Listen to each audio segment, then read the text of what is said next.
A black woman is accused of shoplifting by a racist store manager. The next day, the black woman shocks the store when she returns. Jasmine Miller stepped out of the bustling afternoon streets and into the cool, air-conditioned lobby of Prestige Palace. The high-end department store was a gleaming beacon of luxury, its polished marble floors reflecting the soft, ambient lighting. The air was infused with the faint scent of expensive perfume, and the quiet hum of classical music played in the background, creating a sense of calm exclusivity. Jasmine paused just inside the entrance, glancing around to get her bearings. She was here to find a birthday gift for her best friend, something special to show her appreciation. Rachel had been her rock through thick and thin, and Jasmine wanted to give her something that matched her elegance and strength. Jasmine's eyes fell on a display of jewelry to her right. She made her way over, her heels clicking softly on the floor. As she approached, she noticed the intricate designs of the necklaces and bracelets laid out under the glass. Each piece seemed to sparkle with a life of its own,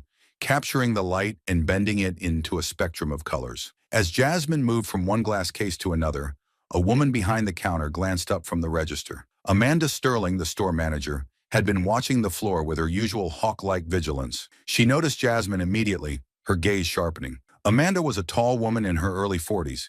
She prided herself on maintaining the store's reputation for exclusivity, often taking it upon herself to personally monitor the clientele. Amanda's eyes followed Jasmine as she browsed. There was nothing outwardly unusual about the customer, yet something about Jasmine didn't sit right with Amanda. She couldn't quite place it, but a feeling in her gut told her to be cautious. Years of experience had taught Amanda to trust her instincts. She signaled David Lopez, the security guard standing near the entrance, with a slight nod of her head. David, who had been watching the flow of customers without much interest, straightened at Amanda's cue. He was in his late 20s, with dark hair and a solid build, wearing the standard-issue black uniform of the store's security team. He didn't question Amanda's signals. He had learned long ago that it was easier to follow orders than to question them. "Keep an eye on her," Amanda said quietly, nodding towards Jasmine. "I have a feeling about this one." David hesitated. "Her? She looks like she's just shopping." Amanda's eyes narrowed slightly. "That's what they all look like before they try something. Just stay alert." David nodded, feeling a slight discomfort in his stomach, but not wanting to argue. He turned his attention back to Jasmine, who had moved to another section of the jewelry display. Jasmine was oblivious to the scrutiny. She continued browsing, occasionally picking up a piece to examine more closely. She held a delicate silver bracelet in her hand, admiring the way the light played off its intricate design. It reminded her of something Rachel would love, elegant yet understated. As she turned it over in her hands, considering her options, she sensed a shift in the atmosphere around her. Looking up, Jasmine noticed Amanda watching her from across the counter. Their eyes met for a brief moment before Amanda looked away, pretending to busy herself with rearranging a display. Jasmine frowned slightly but shrugged it off. High-end stores often had staff watching closely. It wasn't anything new. She continued browsing, moving toward a case that displayed a row of elegant necklaces. She was completely focused on the jewelry, unaware that Amanda had stepped out from behind the counter and was moving in her direction. David followed Amanda's lead, trailing a few steps behind. Jasmine felt the presence of someone nearby and looked up. Amanda was standing just a few feet away, her expression polite but guarded.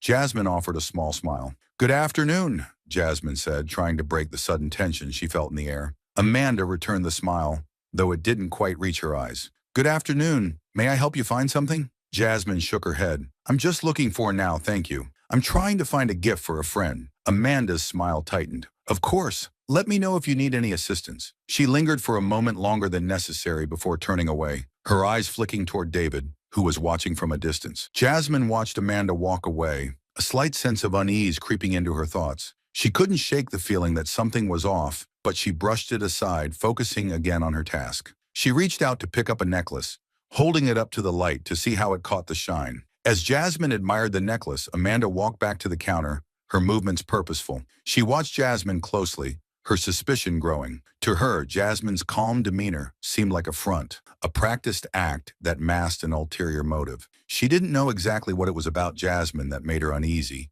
but she was determined to find out. "David," Amanda called softly, catching the security guard's attention again. "Stay close. I think we might need to intervene soon." David nodded, feeling the weight of Amanda's words settle in his gut. He positioned himself closer to Jasmine, watching as she browsed. Jasmine, engrossed in her search for the perfect gift, remained blissfully unaware of the eyes tracking her every move. In this ordinary setting, an ordinary day, the seeds of conflict had been planted. The atmosphere, once calm and inviting, now held a hint of tension, like a storm waiting to break. Jasmine continued to browse through the jewelry, running her fingers over a gold necklace with a delicate pendant. She admired the craftsmanship, momentarily lost in thought. She was mentally weighing the price against the significance of the gift when she felt someone approach her again. Glancing up, she saw Amanda Sterling walking directly toward her, this time with a firm and purposeful stride. Jasmine felt a flicker of unease. Something about the manager's expression made her feel suddenly self-conscious. "Ma'am, I'm going to have to ask you to come with me," Amanda said, her voice clipped and professional. Jasmine blinked, caught off guard. "Excuse me, is there a problem?" she asked, trying to keep her tone polite despite her surprise. Amanda's face was impassive, her eyes cold and assessing. "I've been watching you for a while now. We have reason to believe you may have taken something from the store," she stated bluntly. Jasmine's mouth fell open. "Taken something? I haven't taken anything. I'm just looking at the jewelry, like any other customer." Her voice rose slightly, a mix of confusion and indignation creeping into her words. Amanda didn't seem fazed by Jasmine's response. She crossed her arms over her chest, maintaining her authoritative stance. "We have a strict protocol here at Prestige Palace," Amanda said. "We can't take any chances. If you haven't done anything wrong, this will be cleared up quickly. Now please come with me." Jasmine glanced around, noticing that other shoppers were starting to watch. Their eyes darted between her and Amanda, curiosity and judgment clear in their expressions. Jasmine felt a hot flush of embarrassment. She could feel the situation slipping out of her control, the disbelief and frustration building inside her. "This is absurd," Jasmine said, her voice low and steady. "I haven't done anything wrong. I came in here to buy a gift, and now you're treating me like a criminal." Amanda's expression didn't change. "We can discuss this in private," she said, nodding toward the back of the store. "If you don't come with me willingly, I'll have to call security." Before Jasmine could respond, David Lopez appeared at Amanda's side, his presence silent but looming. He glanced at Jasmine, then quickly looked away, his discomfort evident. Jasmine's eyes flicked between Amanda and David, her heart pounding with a mix of anger and disbelief. She felt trapped, as though the walls of the elegant store were closing in on her. David spoke up, his voice softer than Amanda's. "Ma'am, it's just a routine check. If you cooperate, this can be over quickly," he said, trying to sound reassuring, though the uncertainty in his voice was clear. Jasmine shook her head, her frustration boiling over. "Routine check? I've been browsing. There's nothing routine about this. You're accusing me without any proof." Her voice was louder now, and several heads turned in their direction. Amanda's patience seemed to thin. "Please keep your voice down," she said sharply. "This isn't a debate. Either you come with us now, or I'll have David escort you out of the store. Your choice." Jasmine clenched her fists at her sides, the urge to argue warring with her desire to avoid making a scene. She looked at David, hoping for some sign of empathy or support, but his expression remained guarded. Jasmine took a deep breath, trying to steady herself. "Fine," she said through gritted teeth, "but I'm not letting you search me without a good reason.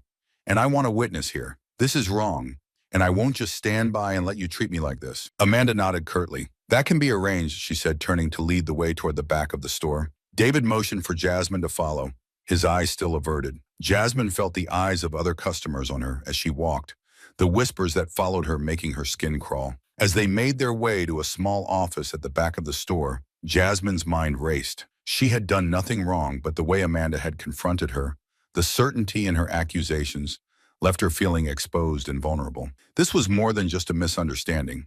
It felt like an attack on her very character, an assumption about who she was based solely on appearance. Inside the office, Amanda gestured for Jasmine to sit. The room was small, with a desk, a couple of chairs, and a locked cabinet along one wall. David stood by the door, his stance awkward, as if he wasn't sure where to place himself. "Now," Amanda said, leaning against the desk, "I need you to empty your pockets and open your bag. This will go faster if you cooperate." Jasmine hesitated, her mind flashing through her options. She could refuse, demand to see a lawyer, or call the police. But the thought of prolonging this ordeal in the cramped, sterile office made her stomach twist. She decided to comply, if only to prove her innocence and end this humiliation as quickly as possible. Slowly, Jasmine reached into her pockets, pulling out her phone, a set of keys, and a small tube of lip balm. She set them on the desk with deliberate movements. Then she opened her handbag, showing Amanda its contents: a wallet, a notebook, a pen, and a pair of sunglasses. Amanda peered into the bag, her expression still unreadable. Jasmine felt a spark of anger flare up as she watched Amanda scrutinize her personal belongings as if searching for evidence of a crime. Finally, Amanda straightened, clearly finding nothing of interest. "See?" Jasmine said, her voice shaking slightly. "There's nothing. I told you I didn't take anything." Amanda's face softened just a fraction, but her tone remained businesslike. "You may not have taken anything yet, but we still have our procedures. I'll be watching you closely if you decide to continue shopping." Jasmine's mouth tightened. "I'm not buying anything from this store now," she said. "I came in here for a gift, not to be treated like a thief." Amanda raised an eyebrow. "That's your choice, of course, but you need to understand we take these matters seriously. Our customers expect the highest level of security and service." Jasmine stood, gathering her things and putting them back into her pockets and bag. She looked at David, who had been silent throughout the ordeal. He finally met her eyes, and she thought she saw a flicker of something. Sympathy, maybe, or regret, but it was gone as quickly as it came. "This isn't about security," Jasmine said quietly, looking back at Amanda. "This is about profiling. You saw me, and you assumed I was here to cause trouble. That's not security. That's prejudice." Amanda's expression hardened. "We don't tolerate accusations of that kind, ma'am. If you feel our actions were unjustified, you're welcome to take it up with our customer service department." Jasmine didn't respond. She turned and walked out of the office, her steps firm and purposeful. David opened the door for her, and she felt his eyes on her back as she left. The whispers in the store had died down, but Jasmine could still feel the weight of the stares, the judgment in every glance that followed her out of Prestige Palace outside. Jasmine paused, breathing in the fresh air, trying to calm her racing heart. The encounter replayed in her mind, each word and action deepening her sense of violation. She pulled out her phone and dialed Rachel's number, her hand trembling slightly as she held the phone to her ear. "Rachel," Jasmine said when her friend answered, "I need to talk to you. Something happened, something wrong." She glanced back at the store, its glass facade reflecting the sunlight, giving no hint of the storm that had just erupted within. Jasmine turned away, a resolve forming in her mind. She wouldn't let this go. Not this time. Jasmine's heels clicked against the polished marble floor as she walked briskly out of Prestige Palace, her phone still pressed to her ear. The noise of the busy street faded as she moved to a quieter corner near the entrance, trying to steady her breathing. Rachel's voice on the other end of the line was calm, yet Jasmine could hear the concern in her friend's words. "Jasmine, slow down," Rachel said gently. "Tell me exactly what happened. From the beginning." Jasmine closed her eyes, trying to collect her thoughts. She described everything.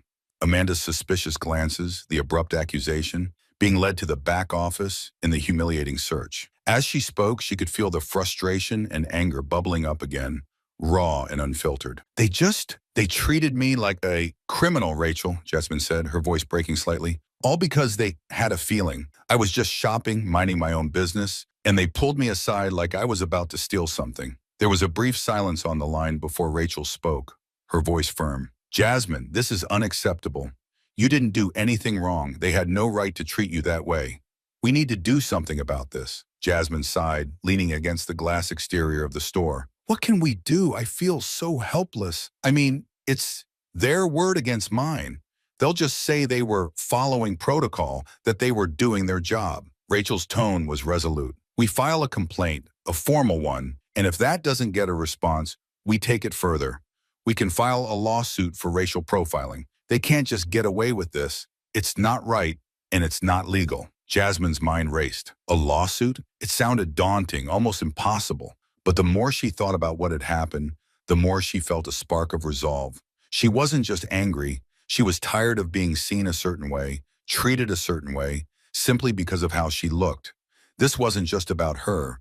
It was about everyone who had ever faced the same silent judgment. "You think we can win?" Jasmine asked, her voice barely above a whisper. "I know we can," Rachel replied confidently. "You're not alone in this, Jasmine. I'm with you, and I'm sure we can find others who've had similar experiences. This isn't just about one incident. It's about challenging a pattern of behavior, a mindset that needs to change." Jasmine felt a sense of relief and gratitude wash over her. Rachel's unwavering support was a comfort in the midst of the chaos she felt. "Thank you, Rachel. I don't know what I'd do without you." Rachel's voice softened. "You don't have to do anything alone. I'll come by tonight, and we'll go over everything. Just hang in there, okay? We'll get through this." After ending the call, Jasmine took a few moments to compose herself. She glanced back at the store, its grand entrance now feeling more like a barrier. She pushed off the glass wall and walked to her car, her steps more purposeful, her mind clearer. She was going to fight this, and she wasn't going to back down. Later that evening, Jasmine sat on her living room sofa, a cup of tea in her hands, waiting for Rachel. The apartment was quiet, save for the ticking of the wall clock. Jasmine's thoughts drifted back to the day's events, replaying each moment, each word exchanged with Amanda. The indignation she felt had only grown stronger. A knock on the door pulled Jasmine from her thoughts. She got up, opening it to find Rachel standing there, a determined look on her face. Rachel was carrying a briefcase, her expression professional, but with a hint of the personal concern she felt for her friend. "Hey," Rachel said, stepping inside and giving Jasmine a quick hug. "How are you holding up?" Jasmine shrugged, closing the door behind her. "Better now that you're here. I'm still angry, though. I can't believe they did that." Rachel nodded. "I get it. This is personal, but that's exactly why we need to approach it strategically. I brought some materials we can use to start drafting a complaint.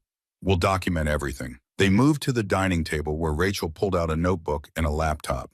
She began typing as Jasmine recounted the details again, this time more methodically. They discussed each moment, each decision made by Amanda and David, identifying the flaws and biases in their actions. "You handled yourself well," Rachel said, taking notes. "You were calm and didn't escalate the situation.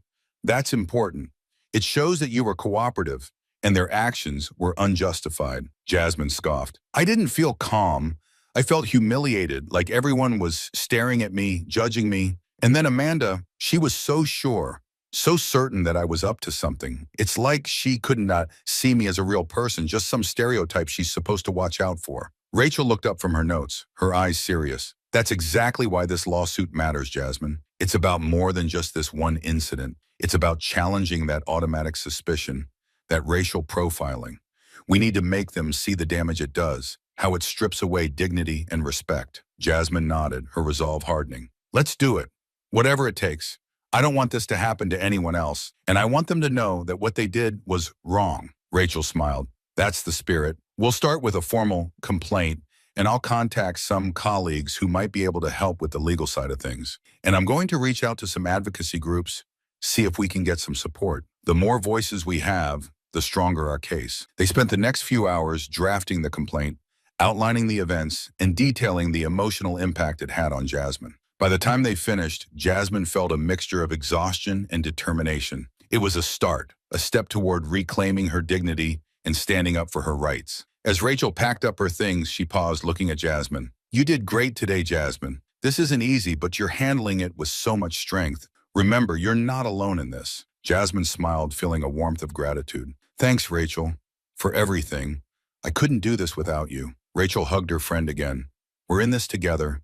We're going to make them listen, make them see, and we're going to win." Jasmine walked Rachel to the door, watching as she left. Closing the door behind her, Jasmine leaned against it for a moment, feeling the weight of the day lift just a little. She wasn't alone. She had Rachel, and she had a plan. She was going to fight back, and she was going to make a difference. Jasmine walked to the window, looking out at the city lights, her reflection faint against the glass. She had been humiliated today, but she wouldn't let that define her. Tomorrow, she would continue the fight, stronger and more determined. She wasn't just standing up for herself, she was standing up for everyone who had ever been judged unfairly. And with that thought, Jasmine felt a sense of calm wash over her, and she turned away from the window, ready to face whatever came next. Jasmine sat at her kitchen table the next morning, the sunlight streaming through the window, casting a warm glow on the cup of coffee in front of her. She stared at the steam rising from the mug, her mind still lingering on yesterday's events. Her phone buzzed on the table,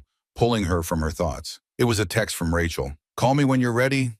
We'll get started on the next steps." Jasmine took a deep breath, feeling a sense of resolve settle in. She picked up the phone and dialed Rachel's number. It rang only once before Rachel answered. "Hey, Jasmine," Rachel said, her voice bright. "How are you feeling today?" Jasmine sighed.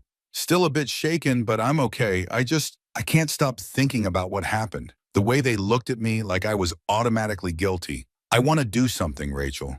I don't want anyone else to go through what I did." Rachel's tone was reassuring. "And we will. I've already started drafting the formal complaint. We'll file it with the store's corporate office first, Then we can take it to the next level if they don't respond appropriately. This isn't going to be just about a complaint, Jasmine. We're going to push for policy changes. They need to know this isn't acceptable. Jasmine felt a small sense of relief hearing Rachel's confidence. What should I do? She asked. I want to help. I want to be part of this, not just a victim. Good, Rachel replied. I've been thinking about that. I want you to write a personal statement. Describe everything that happened, how it made you feel, and why you believe it was racially motivated. Be honest, even about the emotions. We'll use it as part of our documentation. Your voice is powerful, Jasmine. It's your experience that will make people listen. Jasmine nodded even though Rachel couldn't see her. I can do that. I'll start today. Should I also reach out to anyone else? Like maybe people I know who shop there to see if they've had similar experiences? Rachel paused for a moment. Yes, that's a good idea. If we can gather more testimonies, it strengthens our case. I'll also reach out to some civil rights organizations. If we get them involved, it adds more weight. This isn't just a personal issue, it's a societal one. Okay, Jasmine said, feeling more focused. I'll write my statement and start asking around. And Rachel, thank you for being there, for helping me with this. You don't have to thank me, Rachel said softly. You're my best friend, Jasmine. This is what friends do. Besides, this is important, not just for you, but for everyone who's ever been judged unfairly. We're making a stand together. They ended the call, and Jasmine felt a surge of determination. She grabbed her laptop from the living room and brought it to the kitchen table. She opened a blank document and stared at the screen for a moment, gathering her thoughts. Then she began to type. Personal statement of Jasmine Miller. Yesterday, I walked into Prestige Palace to buy a birthday gift for my best friend. I had every intention of finding something special, something that would show how much I appreciate her. Instead, I was accused of shoplifting. The store manager, Amanda Sterling, said she had been watching me and felt that I was acting suspiciously. She demanded that I come with her, then had a security guard search my belongings in a small office in the back of the store. At that moment, I felt humiliated. I felt small. I felt like my dignity was being stripped away, right in front of other customers who watched and whispered. I kept thinking, why me? What did I do to deserve this? I realized that it wasn't about what I did. It was about who I am and what I look like. I realized they saw my skin color and assumed I didn't belong. I wasn't seen as Jasmine Miller, a marketing consultant, a friend, a daughter. I was seen as a threat. This experience was not just hurtful, it was terrifying. It was a reminder of how easily my humanity could be disregarded based on nothing more than an assumption. I felt powerless, but I refused to let this moment define me as a victim. Instead, I'm choosing to speak up. I'm choosing to fight back. Because this isn't just about me. It's about challenging a mindset that says people can be judged and humiliated based on their appearance. I want Prestige Palace to understand the impact of their actions. I want them to know that what they did was wrong. And I want them to change their policies so that no one else has to feel the way I did yesterday. Jasmine sat back, reading over her words. They felt right, raw, honest, and powerful. She saved the document and sent it to Rachel. Then she picked up her phone and began scrolling through her contacts, looking for friends who might have had similar experiences at Prestige Palace or other high-end stores. By early afternoon, Jasmine had spoken to 3 friends. One of them, Maya, mentioned a similar incident where she felt watched and followed around the store, but hadn't been directly confronted. Another friend, Carla, said she stopped shopping at places like Prestige Palace because she felt out of place, like she was always being judged. These places just aren't welcoming, Carla said over the phone. They don't say it, but you can feel it. It's in the way they look at you, the way they don't offer help unless they think you're buying something expensive. It's subtle, but it's there. Jasmine thanked her friends for their input and hung up, feeling a mix of frustration and validation. She wasn't imagining it. Others felt it too.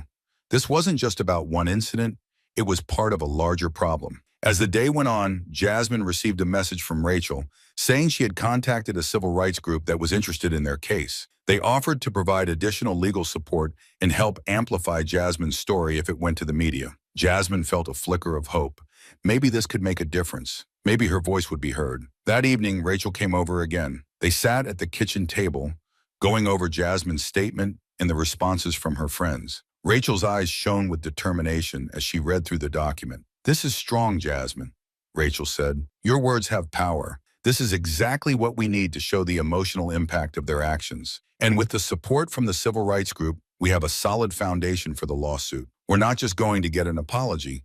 We're going to push for real change. Jasmine nodded, feeling a renewed sense of purpose. What's our next move? We file the complaint officially, Rachel said, and then we prepare for any response from Prestige Palace. If they try to dismiss it or deny wrongdoing, we escalate.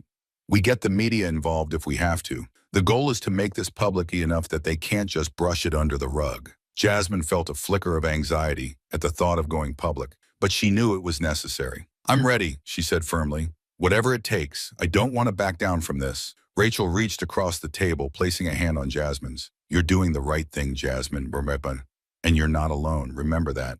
We're going to make them see us, really see us. Jasmine squeezed Rachel's hand, feeling the solidarity between them. They were in this together, fighting not just for personal justice, but for the dignity of everyone who had been judged unfairly. As they sat there mapping out their strategy, Jasmine felt a strength she hadn't felt before. She was no longer just reacting. She was taking control, standing up for herself and others. This was only the beginning, but it was a start. A step toward justice, a step toward change. Jasmine woke up early the next morning, a sense of purpose replacing the heaviness that had weighed on her since the incident at Prestige Palace. She glanced at her phone, checking for messages. Rachel had already texted, meeting with the civil rights attorney at 10 a.m. at their office. I'll pick you up at 9:30. Jasmine replied with a quick, see you then, and began to get ready. By 9:30, Rachel's car pulled up outside Jasmine's apartment. Jasmine stepped out, wearing a navy blazer over a simple blouse, her expression determined. Rachel greeted her with a smile as Jasmine got into the car. Ready? Rachel asked, pulling away from the curb. As ready as I'll ever be, Jasmine replied. Do you think we'll get the support we need? Rachel nodded confidently. The attorney we're meeting, Linda Marks, is known for taking on high-profile discrimination cases. She's good at what she does, and she's passionate about civil rights. If anyone can help us, it's her. The ride to the office was filled with Rachel outlining their approach, making sure Jasmine felt prepared. When they arrived, the building was a modest but professional-looking structure in a bustling part of downtown. They headed up to the second floor, where the offices of the Civil Rights Organization were located. Linda Marks greeted them at the reception area, a woman in her late 40s with short, curly hair and a warm, welcoming smile. She wore a tailored suit and had an air of confidence that immediately put Jasmine at ease. Jasmine, Rachel, thank you for coming in, Linda said, shaking their hands. Please follow me. They walked down a corridor to a meeting room where a table was set up with folders and documents. Linda gestured for them to sit. I've gone over the initial complaint Rachel sent me, Linda began, taking a seat across from them. And first, I want to say I'm sorry for what you experienced, Jasmine. No one should be treated that way, especially in a place that's supposed to welcome customers. I believe you have a strong case here. Racial profiling is a serious issue, and we need to address it whenever it happens. Jasmine felt a mixture of relief and validation at Linda's words. Thank you, she said softly. It's hard to believe that someone would look at me and assume the worst without knowing anything about me. Linda nodded sympathetically. It's an unfortunate reality that many people face. Our goal is to make sure there are consequences for those actions. We'll start by filing the formal complaint with Prestige Palace's corporate office. I'll help draft the legal documents, and we'll send them out today. We're asking for an apology, policy changes, and sensitivity training for their staff. Rachel spoke up, her tone firm. And if they refuse or try to brush it off, Linda smiled slightly, a hint of determination in her eyes. If they refuse, we escalate. We file a lawsuit for racial discrimination and profiling. We get the media involved.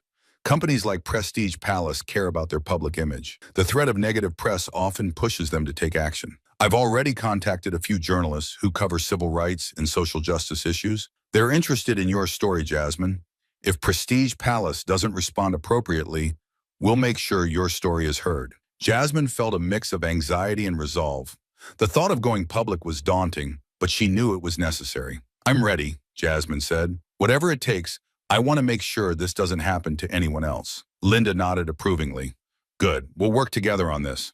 I'll keep you both updated on any responses we get from the corporate office. In the meantime, if you think of anything else that might be relevant, let me know. Every detail helps build our case. They spent the next hour reviewing the formal complaint, outlining the specific demands they were making. Jasmine's personal statement was included, along with testimonies from her friends who had experienced similar treatment. By the time they left Linda's office, Jasmine felt a sense of empowerment. They were making progress. They were fighting back. The following week was a whirlwind of activity, Rachel and Jasmine met with Linda several times, refining their approach and preparing for potential responses from Prestige Palace. Meanwhile, Linda contacted the media, providing background information about the case without revealing Jasmine's identity just yet. One afternoon, Rachel called Jasmine with news. A reporter from the Daily Times wants to do an interview, Rachel said excitedly. They've been covering stories on racial discrimination and profiling. They think your case could be a significant piece. How do you feel about going public? Jasmine hesitated. It's scary, she admitted, but if it helps bring attention to this issue, I'm willing to do it. I want people to know what happened. I want them to see that it's not just an isolated incident. Rachel's voice was filled with encouragement. You're brave, Jasmine. You're turning something awful into a chance to make a difference. We'll prepare together. Linda can join us for the interview. You won't be alone. 2 days later, Jasmine found herself sitting in a cafe, waiting for the reporter from the Daily Times. Rachel and Linda sat beside her, providing moral support. Jasmine took a deep breath, feeling the weight of the moment. She had agreed to use her real name, knowing the impact would be greater if she stood behind her story. The reporter, a young woman named Emily Torres, arrived with a notebook and a recorder. She introduced herself and expressed her sympathy for Jasmine's experience before starting the interview. Jasmine, can you tell me what happened that day at Prestige Palace? Emily asked gently, turning on the recorder. Jasmine took a deep breath and began recounting the events. She spoke about Amanda's suspicious glances, the accusation, the search, and the humiliation she felt. She described the sense of violation, of being judged solely by her appearance. Emily listened intently, jotting down notes. How did that experience affect you? She asked. It made me feel small, Jasmine said, her voice steady, like my dignity didn't matter, like who I am as a person didn't matter. All they saw was a stereotype, and I realized this isn't just about me. This is a broader issue. Racial profiling is something that affects so many people, and it needs to stop. We need to challenge these assumptions and hold people accountable for their actions. Linda added, we're pushing for policy changes at Prestige Palace. We want them to implement sensitivity training and establish clear guidelines to prevent racial profiling. This isn't just about one lawsuit. It's about creating lasting change. Emily nodded, clearly moved by Jasmine's story. Thank you for sharing this, Jasmine. Your courage is inspiring. I think your story will resonate with many readers. We'll make sure to present it with the sensitivity and seriousness it deserves. After the interview, Jasmine felt a mixture of relief and anticipation. She had spoken her truth, shared her experience with the world. Now it was up to the public to respond. As she left the cafe with Rachel and Linda, Jasmine knew that whatever happened next, she had taken a stand. She had refused to be silenced, and she had found her voice. A few days later, Jasmine received a call from Linda. Prestige Palace responded, Linda said, her voice sounding cautious. They're denying any wrongdoing, claiming it was a standard security check and not racially motivated. But they're offering to meet with us to discuss the issue. Jasmine felt her heart sink slightly. So they're not admitting fault? No, Linda said, but this is typical. They're testing the waters, seeing how serious we are.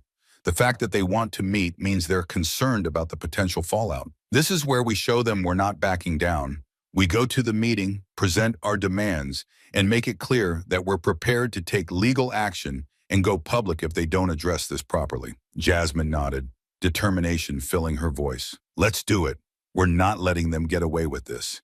They need to understand the impact of their actions, and they need to make real changes. As Jasmine hung up the phone, she felt a sense of purpose solidify within her. They were making progress, and the support from the civil rights organization and the media attention was adding weight to their cause. Jasmine knew the fight wasn't over, but she was ready to see it through to the end. She sat down at her kitchen table, glancing at the notes she had taken throughout the process. Each word, each meeting, each step was part of the larger journey toward justice. Jasmine was no longer just reacting to what had happened. She was actively shaping the outcome. And in that moment, she felt stronger than she ever had before. Jasmine sat in her car, parked outside Prestige Palace for the first time since the incident. She hadn't planned to come here today, but something had drawn her back. She needed to see it again, to remind herself why she was fighting. She was about to get out of the car when her phone rang. It was a number she didn't recognize. Jasmine hesitated for a moment, then answered. Hello? There was a brief pause, then a familiar voice spoke. Jasmine, this is David Lopez. I'm the security guard from Prestige Palace. Jasmine felt her breath catch. She hadn't expected to hear from him. David, why are you calling me? I know this is out of the blue, David said, his voice nervous. I got your number from a colleague. I wanted to talk to you. Can we meet? I feel like I owe you an apology. Jasmine was silent for a moment, trying to process his words. An apology? After everything that had happened, she didn't know how to respond. Please, David continued. I just want a chance to explain. I feel terrible about what happened. I didn't want to do it, but I need you to understand. Jasmine's initial anger softened slightly. She could hear the sincerity in David's voice, a hint of desperation. She knew what it was like to carry the weight of something wrong, something that didn't sit right. Maybe it was worth hearing him out. Okay, Jasmine said finally. I'm actually outside Prestige Palace right now. Can you meet me here? Yes, I'm on my lunch break, David replied quickly. I'll be right out. Jasmine ended the call, still feeling uncertain.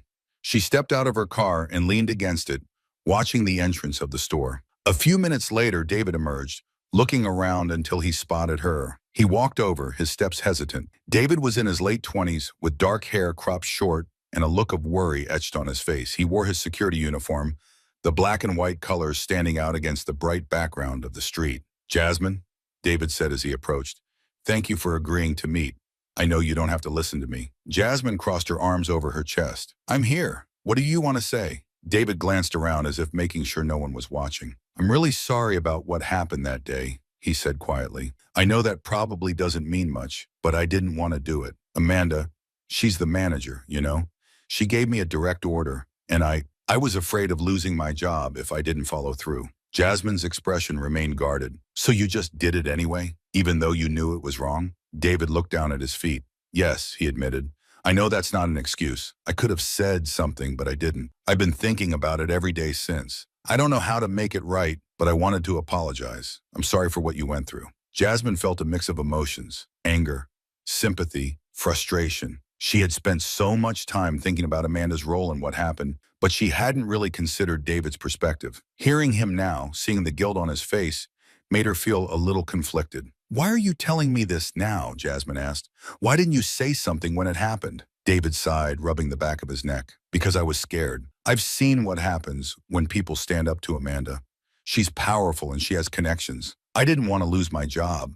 I have a family to support, but that's no excuse for what I did. I can't keep this to myself anymore. I needed to tell you. I needed to say I'm sorry. Jasmine studied him for a moment. His eyes were sincere, filled with regret. She knew that feeling, the heaviness of knowing you'd let someone down, even if it was out of fear. She couldn't fully forgive him yet, but she understood his struggle. You know this isn't just about you or me, right? Jasmine said finally. It's about the whole system that makes people think it's okay to treat others like this. It's about more than just one incident. David nodded. I know, and that's why I wanted to help. If you're filing a complaint, if this goes to court, I want to testify. I want to tell them what really happened. I'll say that Amanda made the call, that I didn't see you do anything wrong. Maybe it won't make up for what I did, but I wanted to do the right thing now. Jasmine felt a flicker of hope. David's testimony could be crucial. It would give weight to her case, showing that even the security guard had doubts about the accusations. But more than that, it showed her that change was possible, even in small ways. All right, Jasmine said. If you're willing to testify, it could make a big difference. I'll let my lawyer know. We're having a meeting with Prestige Palace soon. If it comes to it, we might need you. David looked relieved. Thank you, Jasmine. I know I messed up, but I want to make it right. I'll do whatever I can to help. Jasmine nodded. Okay, I appreciate that. But remember, this is bigger than just an apology. We're trying to change things, so this doesn't keep happening. Be ready for that. David gave a small, determined nod. I will. I'm ready. As David turned to go back inside, Jasmine watched him for a moment, feeling a strange mix of emotions. She was still angry about what had happened, but seeing David's remorse and willingness to stand up gave her a sense of validation. She wasn't alone in recognizing the wrongness of what had happened. People could change, and that gave her hope. Later that day, Jasmine met with Rachel at a small coffee shop near her apartment. She recounted her conversation with David, watching Rachel's reaction closely. David wants to testify? Rachel asked, eyebrows raised in surprise. Yes, Jasmine said, taking a sip of her coffee. He said he feels guilty about what happened, that he didn't really believe I did anything wrong. He was just following orders because he was afraid of Amanda. Rachel nodded thoughtfully. That's significant. His testimony could really support our case, especially since he's on the inside. It shows that there was doubt, even among the staff. Jasmine felt a sense of relief hearing Rachel's words. Do you think it will be enough? It's a strong addition. And Shaitamai, Rachel said, but we still need to prepare for the meeting with Prestige Palace. They might try to downplay it or claim it's just one person's opinion. We need to stay focused on the bigger picture. Policy changes, training, and accountability. Jasmine's resolve strengthened. I'm ready.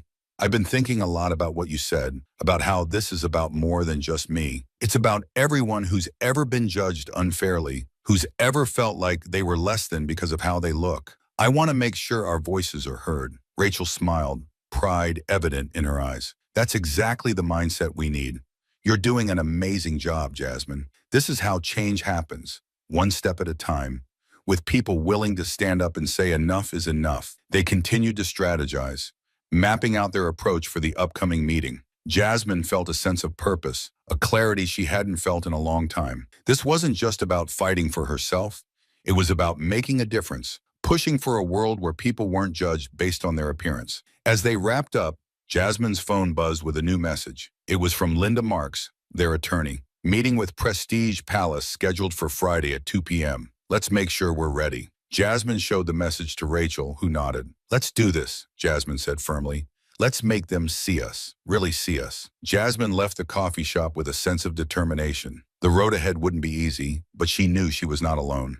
With Rachel, Linda, and now David on her side, they had the strength to face whatever came their way. As Jasmine walked back to her apartment, the city's noise buzzing around her, she felt a renewed sense of hope. Change was possible, and she was ready to be part of it. Friday afternoon arrived, bringing with it a sense of anticipation and tension. Jasmine stood outside the office building where the meeting with Prestige Palace's representatives was scheduled, her heart beating faster than usual. She was dressed in a simple yet professional outfit, a gray blazer over a white blouse with black slacks. Rachel stood beside her, a reassuring presence in her crisp business suit. Linda Marks, their attorney, was waiting inside, ready to lead the discussion. Are you okay? Rachel asked, placing a hand on Jasmine's shoulder. You look a little nervous. Jasmine took a deep breath, trying to calm the jitters in her stomach. I'm okay. Just, it feels real now, you know? We're actually facing them. Rachel nodded.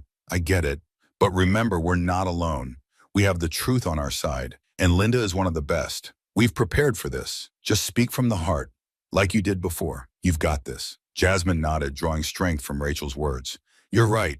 Let's go. They entered the building and took the elevator up to the conference room on the third floor. As they stepped inside, Jasmine saw Linda already seated at the long table reviewing some documents. She looked up and gave Jasmine and Rachel a confident smile. Right on time, Linda said. Take a seat.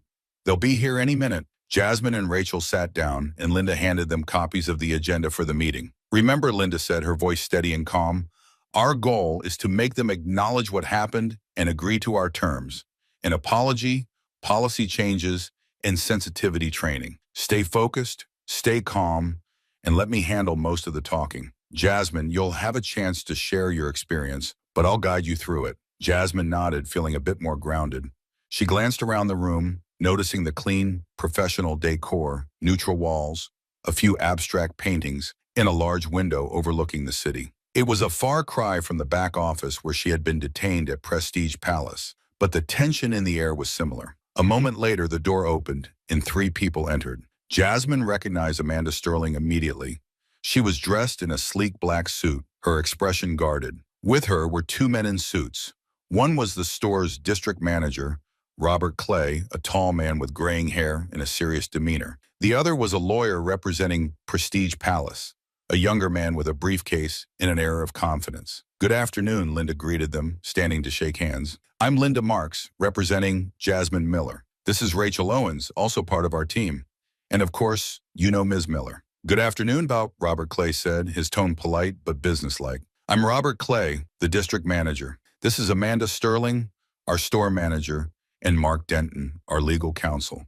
Let's get started, shall we? They all took their seats, facing each other across the table. The atmosphere was thick with formality, each side measuring the other. Linda began, her voice steady. We're here to discuss the incident that took place on August 26th at Prestige Palace, involving my client, Jasmine Miller. As you know, Ms. Miller was accused of shoplifting without evidence, detained, and searched, which caused her significant emotional distress. We believe this action was motivated by racial profiling, and we are seeking an apology, policy changes, and sensitivity to training for all staff to prevent such incidents from occurring in the future. Mark Denton, the store's lawyer, leaned forward slightly. Ms. Marks, Prestige Palace maintains that the actions taken by our staff were standard security procedures implemented to ensure the safety and integrity of our store. We do not engage in racial profiling, and any accusation suggesting otherwise is unfounded. Jasmine felt a spark of anger, but kept her expression calm. She knew this was coming.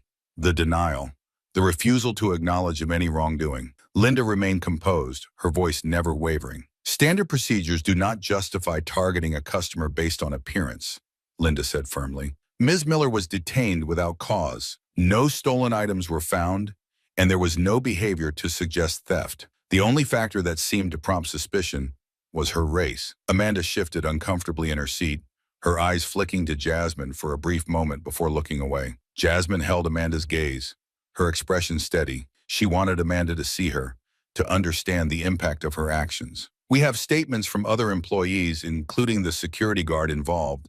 David Lopez, Linda continued. He will testify that he did not see any suspicious behavior from Ms. Miller and that he felt pressured to act on the manager's orders. His testimony will support our claim of racial profiling. Robert Clay interjected, his tone cautious. We understand the seriousness of the allegations, Ms. Marks. We are willing to discuss possible solutions, but we cannot admit to racial profiling when our staff was following security protocols. Jasmine felt her frustration rising. It was clear they were trying to sidestep the issue, offering vague concessions without taking responsibility. She decided it was time to speak up. With all due respect, Jasmine said, her voice firm but calm, this isn't just about procedures. It's about the impact those procedures have when they're based on assumptions about people like me. I was treated like a criminal because of my appearance. That's not just bad customer service. It's discrimination. And it's not something that can be brushed aside. Amanda shifted again,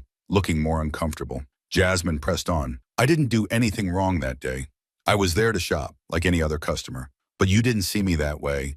You saw me as a threat based on nothing but my skin color. That's why we're here, because it's not okay. It's not okay to judge someone based on how they look. And it's not okay to assume the worst about people because of stereotypes. There was a moment of silence in the room. Jasmine's words hung in the air, undeniable and true. Linda gave Jasmine a nod, showing her support. Mark Denton cleared his throat. We understand that this situation has caused distress, Ms. Miller, and we are prepared to discuss a settlement to address your concerns. However, we must clarify that any settlement would be without admission of wrongdoing. Linda leaned forward, her gaze unwavering. We're not here just for a settlement.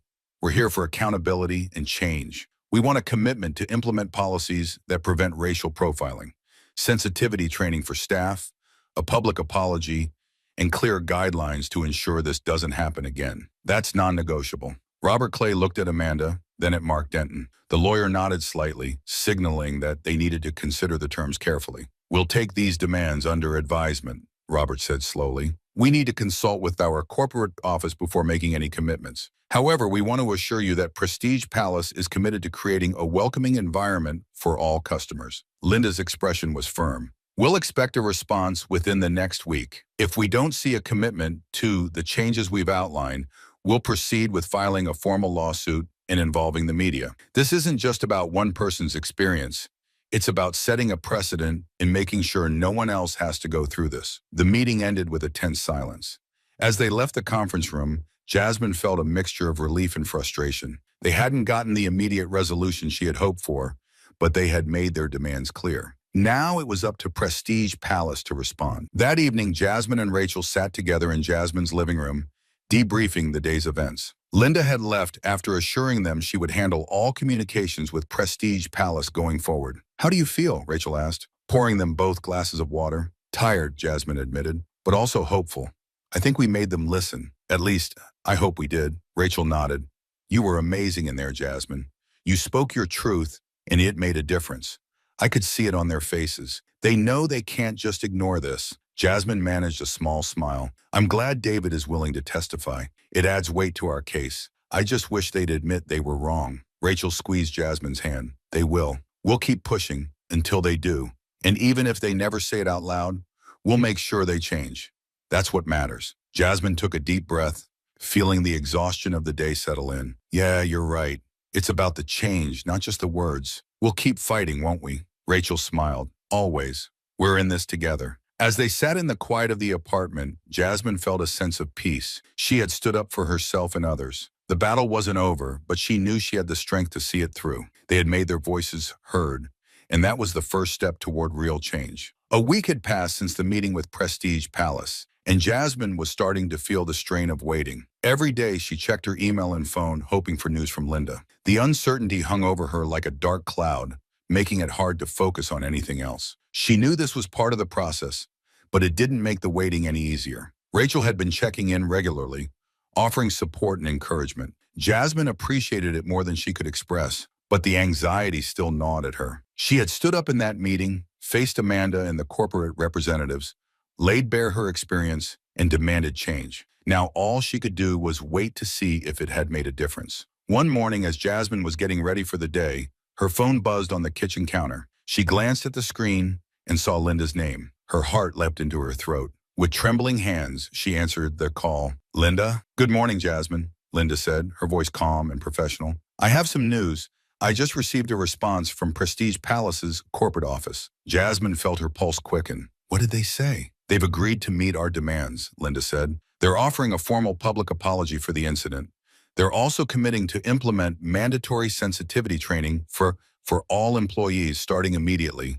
They've agreed to revise their security protocols to ensure that all customers are treated with respect and dignity, regardless of appearance. Jasmine's eyes widened, a wave of relief washing over her. They agreed to all of it? Yes, Linda confirmed. They understand that this situation has drawn media attention and that there's a risk of legal action. They've decided it's in their best interest to address the issue head-on. They've asked for a press conference where they can issue the apology publicly. They want you to be there, Jasmine. They want to acknowledge your courage and use this as an opportunity to show that they're taking meaningful steps to change. Jasmine felt tears prick her eyes. After everything she had been through, to hear that her fight had made a real impact was overwhelming. I don't know what to say, she admitted, her voice breaking. I didn't think they'd actually listen. They're listening, Jasmine, Linda said gently.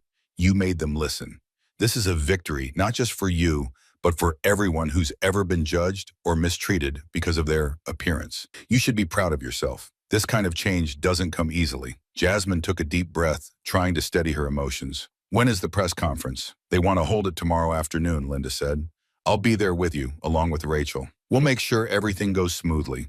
They're preparing a statement, but you'll have the chance to speak if you want to. It's your call. Jasmine nodded, even though Linda couldn't see her. I want to speak. I want to make sure they understand why this matters. Absolutely, Linda said. I'll send you the details. Take some time to prepare. You've got this, Jasmine. I'll see you tomorrow. As Jasmine ended the call, a sense of calm settled over her. This was it, the moment she had been fighting for. She had turned a painful experience into an opportunity for change. Her voice had made a difference. The next afternoon, Jasmine stood outside Prestige Palace, the same store where the incident had occurred. A podium had been set up in front of the entrance, surrounded by reporters, cameras, and a small crowd of onlookers. A banner displayed the store's name above the door, looking almost apologetic in the bright afternoon light. Rachel stood by Jasmine's side, her hand resting on Jasmine's shoulder. You okay?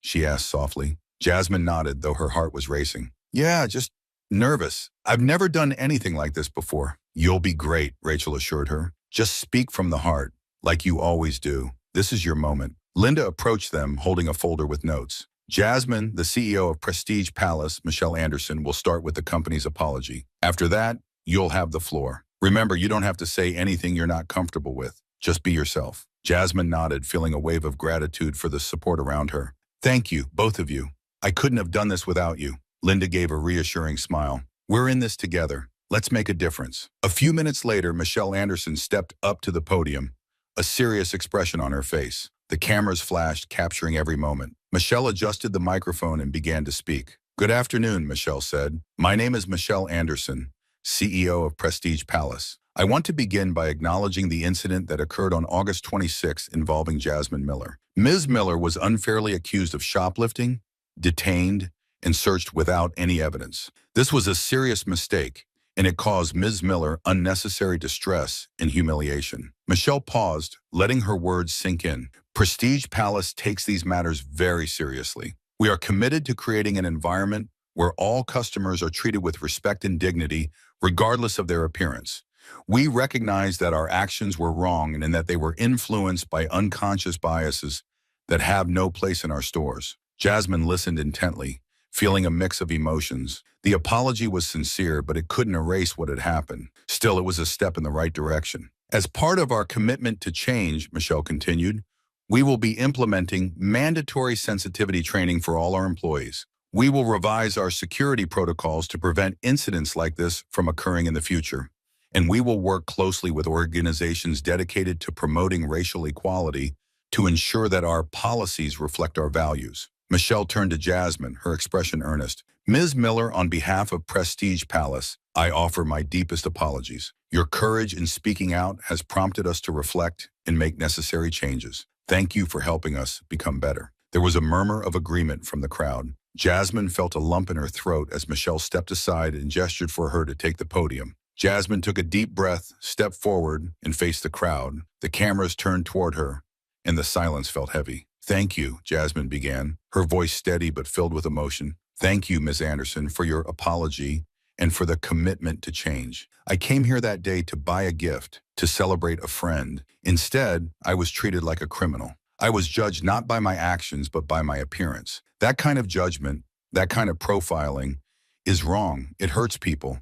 It strips away dignity, and it has to stop. Jasmine paused, gathering her thoughts. I didn't want to be here today because of what happened, but I'm here because I believe in change. I believe in the power of standing up and saying, this isn't right. And I believe that together we can make a difference. We can challenge the biases that lead to incidents like mine. We can create spaces where everyone feels respected, valued, and safe. She looked directly at the cameras, hoping her words would reach those who needed to hear them. This isn't just about me. It's about everyone who's ever been judged unfairly, who's ever felt like they don't belong because of how they look. We all deserve better. And today, we're taking a step toward making that happen. Thank you. As Jasmine stepped back, the crowd erupted into applause. Rachel and Linda both smiled at her, their expressions filled with pride. Jasmine felt a sense of relief and accomplishment. She had spoken her truth and it had been heard. Michelle Anderson approached Jasmine and extended her hand. Thank you, Ms. Miller, Michelle said sincerely. Your courage has made us better. We're committed to following through on these changes. Jasmine shook Michelle's hand. Thank you for listening. I hope this is just the beginning. As the press conference concluded, reporters gathered around Jasmine, asking questions, wanting to know more about her story. Linda and Rachel helped navigate the media, ensuring Jasmine wasn't overwhelmed. Jasmine answered a few questions, emphasizing the importance of continued efforts to combat racial profiling and discrimination. When the crowd finally dispersed, Jasmine felt a wave of exhaustion mixed with exhilaration. She had done it. She had faced the people who had wronged her, demanded change, and had seen results. Rachel hugged her tightly. You were amazing, Jasmine. You really were. I'm so proud of you. Linda nodded in agreement. This is how change happens. You've set a powerful example, Jasmine. Others will see this and know they can stand up too. Jasmine smiled, feeling a warmth she hadn't felt in a long time. I couldn't have done it without you both. Thank you for being there with me. They left Prestige Palace together, the sun shining brightly overhead. As they walked down the street, Jasmine felt a sense of peace and possibility. This was just one victory in a long battle, but it was a start. And for the first time in a long time, Jasmine felt hopeful about the future.